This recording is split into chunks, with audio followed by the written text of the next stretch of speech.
last example allowed us to look at 4 Hispanic mothers and try and predict what are the chances that all of them had large families, or none of them had large families, or somewhere in between.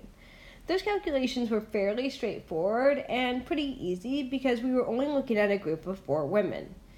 If we went from 4 women to, let's say, 10,000, suddenly we wouldn't be dealing with as easy of calculations. Mainly because rather than just the 5 calculations we had to do before, we'd be dealing with a lot more. It could become super tedious. So rather than have to do all those calculations for larger sample sizes, we're going to focus on measuring what would we expect to happen. So when we talk about what we would expect to happen, we're asking, given a certain sample size, how many would we expect to fall into our category that we call success? For instance, let's say we have a group of 100 Asian mothers. I want to know how many would I expect to have larger families, that is 4 or more kids.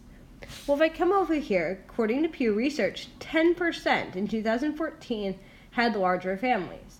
So if I have 100 Asian moms, I would expect 10% of them to have larger families.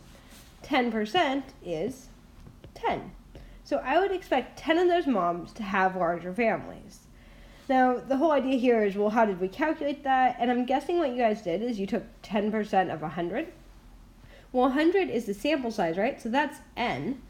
And you multiplied it by 10%. That is the probability someone has a larger family, which is p. In general, then, our expected value is n times p whenever we're dealing with binomials.